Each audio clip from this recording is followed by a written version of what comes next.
ডিম আর আলু দিয়ে যে এত সুন্দর একটা রেসিপি হয় না জানলে বিশ্বাসই হবে না। নমস্কার বন্ধুরা, তিয়াশাস রেসিপিতে সকলকে স্বাগত জানাই। প্রতিদিনের মতো আজ আমি আবারও একটা নতুন রেসিপি নিয়ে আপনাদের সামনে হাজির হয়েছি। আশা করছি রেসিপিটা আপনাদের ভালো লাগবে। তাহলে চলুন দেখে নেওয়া যাক এই রেসিপিটা। তো এখানে আমি কিছুটা আলু নিয়েছি। আলুর খোসাগুলো ছাড়িয়ে ভালো করে ধুয়ে এইভাবে সরু সরু করে কেটে নিয়েছি। এবার রান্নাটা করার জন্য কড়াই গরম করে দিয়ে দিচ্ছি সর্ষের তেল। আপনারা চাইলে সর্ষের তেলের বদলে সাদা তেল দিয়েও রেসিপিটা তৈরি করে নিতে পারেন। এবার তেলটা ভালোভাবে গরম হয়ে এলে এর মধ্যে দিয়ে দিচ্ছি হাফ চামচ মতো গোটা জিরে। তবে আপনারা যদি 5 ফোড়ন খেতে পছন্দ করেন তাহলে গোটা জিরের বদলে 5 ফোড়নও দিয়ে দিতে পারেন। এবার গোটা জিরেটা দিয়ে তেলের সঙ্গে ভালো করে নেড়েচেড়ে মিশিয়ে নিয়ে এর মধ্যে দিয়ে দিচ্ছি একটা মিডিয়াম সাইজের কুচনো পেঁয়াজ। পেঁয়াজটা দিয়ে ভালো করে নেড়েচেড়ে তেলের সঙ্গে মিশিয়ে নিচ্ছি। তারপর এর মধ্যে দুটো কাঁচা লঙ্কা চিড়ে দিয়ে দিচ্ছি। এবার চেরা কাঁচা লঙ্কাটা দিয়ে পেঁয়াজ আর লঙ্কাটাকে তেলের সঙ্গে কিছুক্ষণ ভেজে নিতে হবে।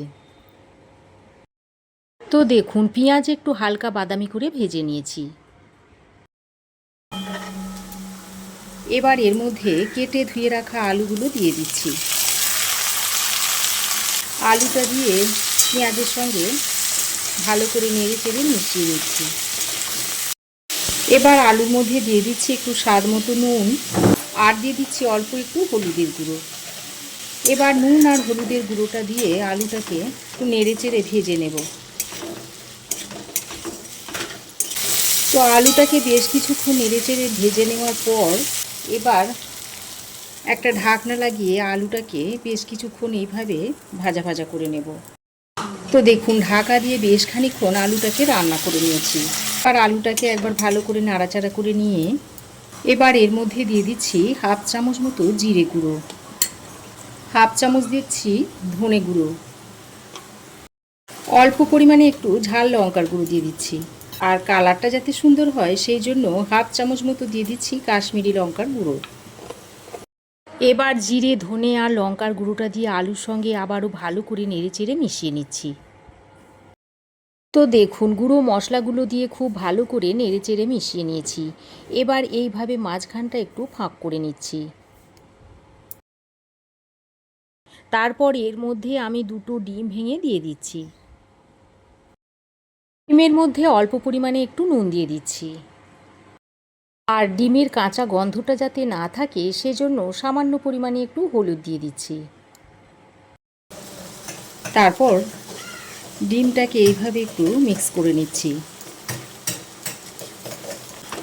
তো দেখুন ডিমটা একটু ভাজা ভাজা হয়ে এলে আলুর সঙ্গে এবার নেড়ে চেড়ে মিশিয়ে নিতে হবে।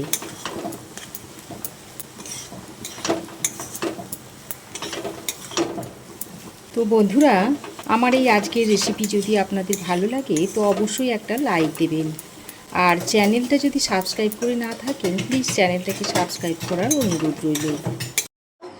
আর যদি ফেসবুক থেকে দেখে থাকেন তো তিয়াশাস রেসিপি পেজটাকে ফলো করবেন। তো দেখুন ডিমটা দিয়ে বেশ কিছুক্ষণ নেড়ে চেড়ে আলুর সঙ্গে একটু ভাজা ভাজা করে নিয়েছি। এখন আমি এর মধ্যে পরিমাণ মতো গরম জল দিয়ে দিচ্ছি। আর এই রেসিপিটাতে আপনারা একটু গরম জল দেওয়ার চেষ্টা করবেন। গরম জল দিলে রেসিপিটা খেতে খুবই ভালো হয়। এবার গরম জলটা দিয়ে ভালো করে নেড়ে চেড়ে মিশিয়ে নিয়েছি। তারপর একটা ঢাকনা লাগিয়ে রান্না করে নিচ্ছি। তো দেখুন 5-6 মিনিট ঢাকা দিয়ে আমি রান্না করে নিয়েছি।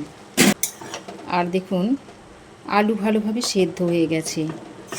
এবার আমি এই আলুগুলোকে একটু এইভাবে খুন্তির সাহায্যে ম্যাশ করে দিচ্ছি।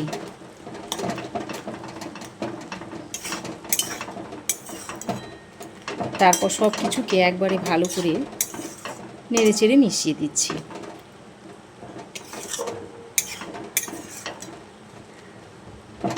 তো বন্ধুরা, আপনারা ডিম আলু রেসিপি তো অনেক খেয়েছেন, একবার এইভাবে তৈরি করে খেয়ে দেখবেন,